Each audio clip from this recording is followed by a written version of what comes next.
You've been lied to. Somewhere along the way, someone told you that marriage is 50/50. That if you give your half and they give theirs, everything will work. That's not love. That's a business deal. And it will bankrupt your relationship faster than you can say, I did. You've been told a lie, a comforting, convenient, widely accepted lie. That marriage is 50/50. That as long as each person gives their half, the relationship will balance itself out. But let's be honest, how often does life actually work that way? Love is not a math equation. It's not about equal parts. It's not measured by a clean split down the middle. The truth is far messier, far more human, and far more powerful. The moment we cling to the 50/50 myth, we start building a relationship on performance, fairness, and expectation, rather than grace, compassion, and wholehearted presence. When we treat marriage like a contract, you do your part, I'll do mine, we unintentionally shift into scorekeeping. We begin to watch each other like accountants, silently calculating who did the dishes, who picked up the kids, who apologized first, who sacrificed more. That mindset doesn't lead to intimacy. It leads to resentment. Because eventually life will throw off the balance. Someone will get sick. Someone will lose a job. Someone will go through depression, burnout, grief. In those moments, a 50/50 agreement doesn't hold. What holds is the willingness to give 100%, even when your partner can barely give 10. There will be seasons where one of you is strong and the other is unraveling.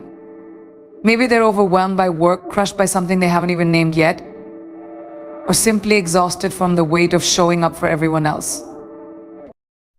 In those seasons, love looks less like splitting chores and more like holding space. It means asking, how can I carry more right now because I see that you're struggling?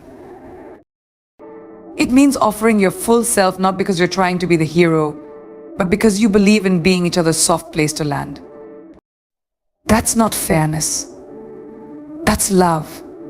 The problem with the 50/50 idea is that it suggests love should be conditional. That your effort is dependent on theirs. That your giving is only valid if it's reciprocated in equal measure. But when you truly love someone, you don't sit around waiting for their percentage to match yours before you show up. You show up because that's what love does. And yes, it's vulnerable. Yes, it's hard. But keeping your heart behind a scoreboard is harder. It drains the relationship of generosity.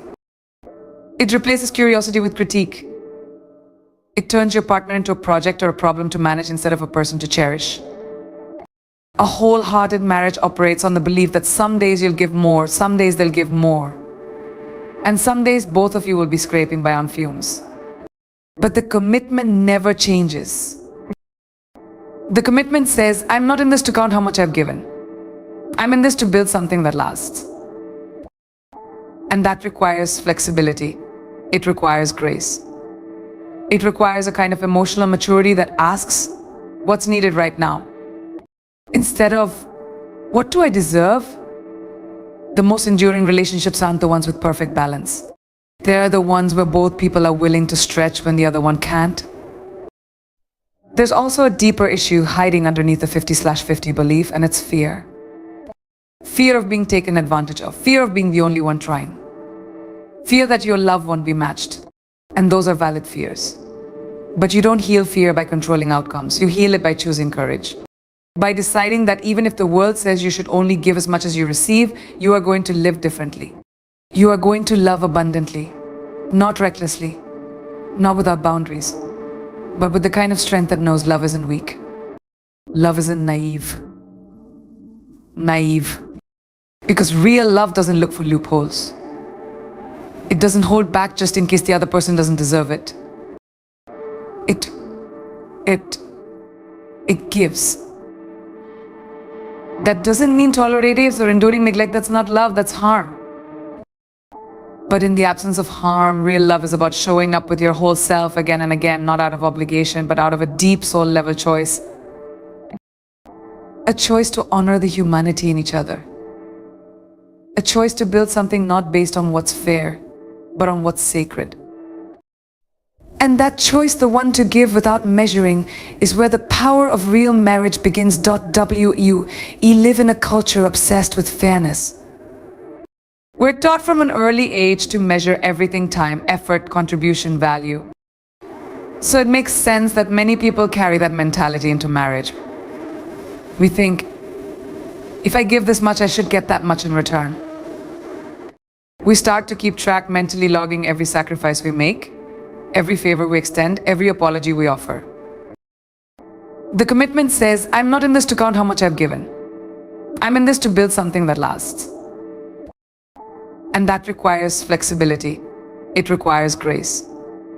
It requires a kind of emotional maturity that asks, what's needed right now? Instead of, what do I deserve?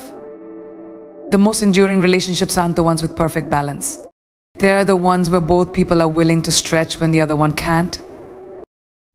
There's also a deeper issue hiding underneath the 50/50 belief, and it's fear. Fear of being taken advantage of. Fear of being the only one trying. Fear that your love won't be matched. And those are valid fears. But you don't heal fear by controlling outcomes. You heal it by choosing courage. By deciding that even if the world says you should only give as much as you receive, you are going to live differently. You are going to love abundantly, not recklessly, not without boundaries, but with the kind of strength that knows love isn't weak. Love isn't naive. Naive. Not because you don't care, but because you're waiting. Waiting for them to catch up. Waiting for them to notice, waiting for them to even the score. But here's the hard truth: waiting for someone else to fix the imbalance only deepens the gap. The deepest problem with scorekeeping is that it puts your ego in the driver's seat. And the ego is obsessed with being right. It wants to win, to be validated, to be seen as the one who's doing more. But marriage is not a place to win. It's a place to love. When both people start defending their own effort instead of honoring each other's humanity, the relationship becomes a battlefield.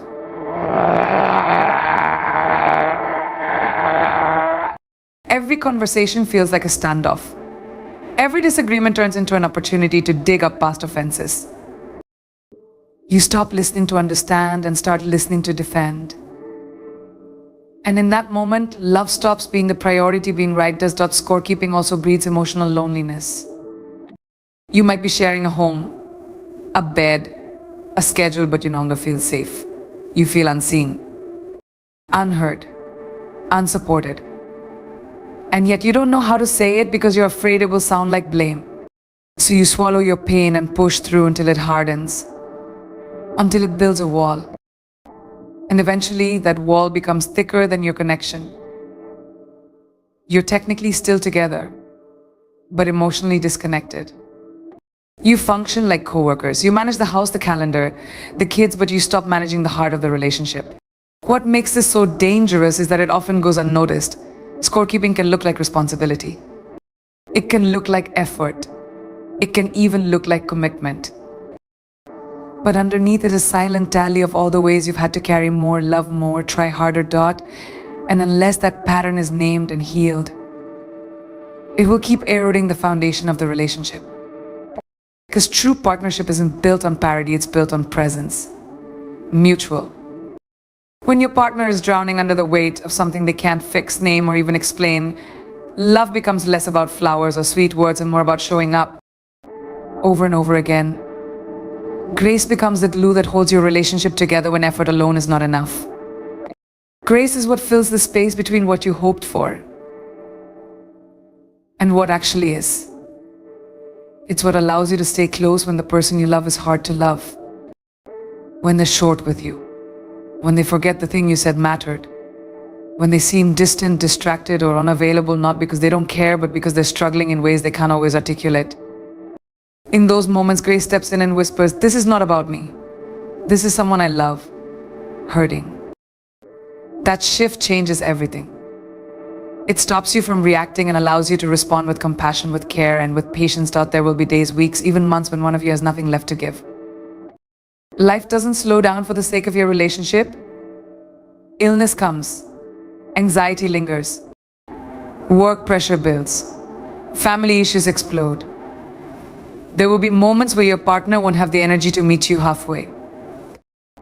And it's in those moments that grace asks you to show up anyway. Not out of obligation, not out of martyrdom, but out of a deep, conscious choice to hold steady when the other person is shaking. Grace doesn't measure your partner's worth by how much they're currently contributing. It sees their humanity and chooses to stand beside it. Sometimes grace looks like doing the dishes without expecting a thank you. Sometimes it's letting a snappy comment slide because you know they didn't mean it the way it came out.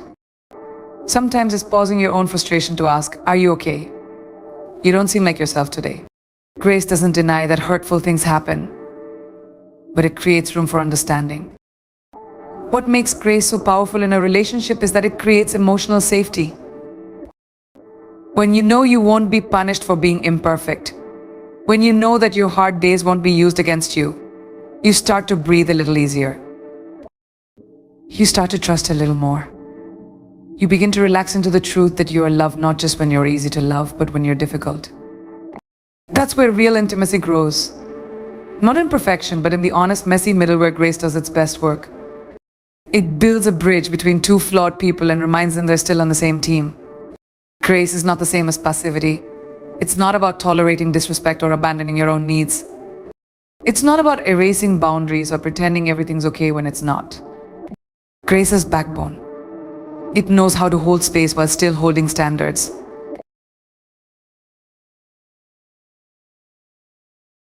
It says, "I see you're struggling, and I am here, but I also trust that we'll keep growing through this." It's a steady presence, not a silent martyrdom.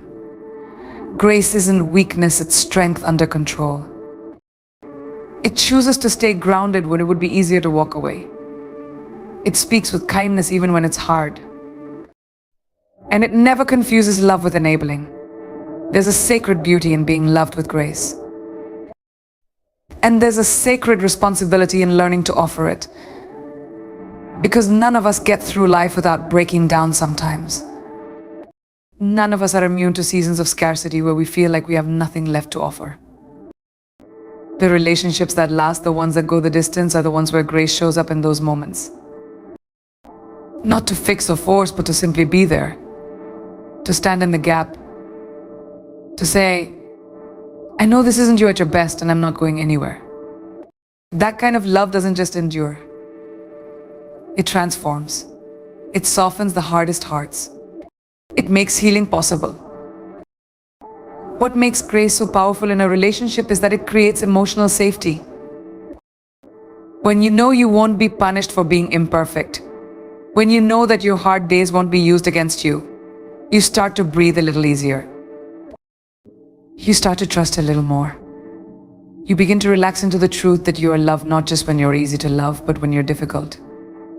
That's where real intimacy grows.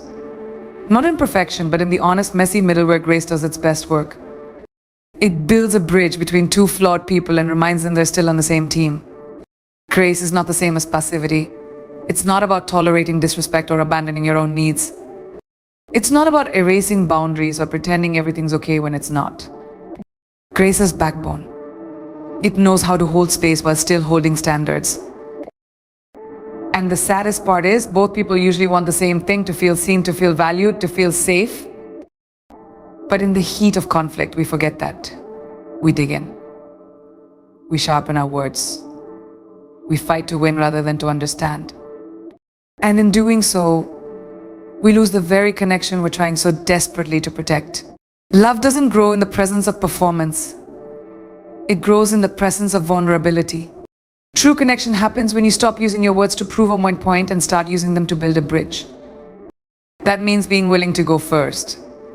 To say what's really on your heart, even if it's messy or uncertain or awkward. It means saying, "I feel disconnected lately and I don't know how to fix it, but I want to try." That kind of honesty takes courage. It also takes self-awareness. Because the moment you stop trying to control the narrative and instead invite your partner into your truth, you open the door for healing. You create space for them to step forward too. But communication isn't just about what you say, it's about how you listen. Most of us think we're good listeners, but the truth is we often listen to respond, not to understand. We hear certain words and immediately jump to conclusions. We interrupt. We defend. We hear tone instead of meaning. Listening well means putting your ego on pause. It means choosing curiosity over certainty. It means asking, what are you really trying to tell me right now? Instead of assuming you already know. It's a discipline and one that can change the entire atmosphere of a relationship. There are moments in every relationship when words feel too hard to find. When tension fills the space and silence becomes safer than speaking. In those moments, your body language, your facial expressions, your presence, all of it speaks volumes. That's why communication is not just verbal. It's emotional. It's energetic. You can say I'm fine in a dozen different tones and your partner will feel the truth beneath it. Emotional honesty is about alignment. It's about making sure your words match your heart. Because when they don't, trust erodes. And without trust, no amount of conversation will bring real closeness. Learning to communicate in a way that heals, not hurts, requires humility. You have to be willing to admit when you've been cold, distracted, reactive. You have to own your tone, your timing, your triggers. You have to stop blaming your partner for all the ways the conversation derailed and start asking yourself, what part did I play in this? That's not weakness, it's maturity. And maturity is what turns reactive arguments into reflective dialogue. It creates the kind of safety where both people can speak, cry, stumble, and still feel held. And here's the truth most people miss. Communication is not a skill you master once and never revisit. It's a practice, a daily choice, a conscious effort to speak from love instead of fear, to listen with your heart instead of your pride, and to make connection more important than being right. It's not always easy. Sometimes you'll mess it up. Sometimes you'll shut down before you even realize it. But the beauty of communication in a healthy relationship is that there's always room to come back, to try again, to say that came out wrong, can we start over? The willingness to return to the table over and over again is what keeps love alive. Love isn't just measured by the good times. Anyone can be affectionate when things are easy, when life is calm, the schedule is smooth, and both people are operating at their best. But the real test of love happens in the chaos, in the exhaustion, in the mess. It's in the moments when your partner not showing up the way you expected or stuck in a season they can't seem to get out of. That's when the depth of your commitment is revealed.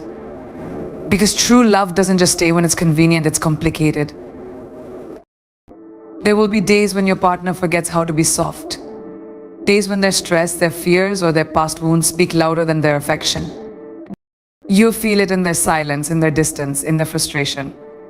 And you'll be tempted to take it personally, to shut down, to pull away in defense of your own heart. But love asks something different. It asks you to lean in, not to fix, but to witness. To say, I can see that something's heavy right now. And even if you don't know how to talk about it yet, I'm here.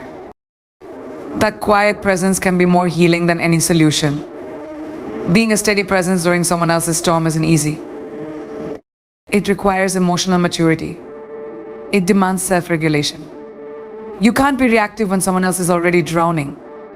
You have to be the calm when their world feels chaotic. That means learning how to anchor yourself. How to soothe your own discomfort without making it your partner's responsibility. Because when your partner is in survival mode, they can't carry your emotions too. Love in those moments looks like compassion without condition, offering support without needing it to be perfectly received. There is something sacred about standing beside someone in their weakness. It's not glamorous. It won't always be acknowledged or appreciated in real time. But it builds something unshakable. When your partner knows that they can be flawed, messy, even emotionally unavailable, and you won't walk away, that's when safety is born. Not safety from conflict or pain, but the kind of safety that says we can be real here. We can be human. And we're not going to run from each other because of it. That kind of connection can't be manufactured, it's forged in the fire of hard seasons. Supporting your partner through their worst isn't about pretending their behavior doesn't affect you. It's not about being endlessly patient without boundaries. It's about being emotionally intelligent enough to recognize the difference between a bad moment and a bad pattern. It's about naming your own experience while still making space for theirs. Saying, I know you're hurting, and I also need us to find a way to work through this together. That balance between empathy and honesty is where relational growth truly happens. It's where healing conversations begin. There will be times when your partner doesn't know how to ask for what they need, when they retreat into themselves or lash out because they're overwhelmed. In those moments, love asks you to become fluent in their silence. To recognize that withdrawal isn't always rejection, it's sometimes a plea for gentleness. You don't have to have all the answers. You just have to stay emotionally available. To say, you don't have to go through this alone. I see you. And I'm not afraid of your mess. That kind of emotional safety can pull someone back from the edge of shutting down completely. Being there when your partner is at their worst is a gift, not just to them, but to the relationship. Because those are the moments that build emotional trust, the kind that can't be undone by a bad week or a hard fight. It says, you are more than your lowest moment. And I love all of you, not just the shiny parts. When you choose to stay when it's hardest, you're not just loving your partner, you're reinforcing the foundation of your connection. You're proving that love isn't conditional. It's chosen. Again and again. Even when it's hard. Even when it costs you something. That's the kind of love that transforms people. That's the kind of love that lasts. Our trust is not built in grand gestures or dramatic declarations. It's built in the ordinary, everyday choices we make in our relationships. It's in the way you answer a text when you're tired, the way you show up when you said you would, the way you speak about your partner when they're not in that. Trust grows or erodes in those quiet moments. It's a slow accumulation of consistency, respect, and care. And once broken, trust isn't something you can demand back. It has to be rebuilt slowly, brick by brick, moment by moment, through action more than apology. When trust is strong, it creates a deep sense of emotional safety. You don't walk around guarded or second-guessing your partner's intentions. You don't rehearse conversations in your head out of fear. You can breathe. You can soften. You can be vulnerable because you know you won't be punished for it. But when trust has been broken, whether through betrayal, dishonesty, neglect, or repeated disregard for your needs, that safety collapses. You start to question everything. And the scariest part, you begin to doubt your own judgment. That's why rebuilding trust is not just about changing behavior, it's about repairing the damage to your partner's sense of reality. Rebuilding trust means showing up differently, over time, with patience and humility.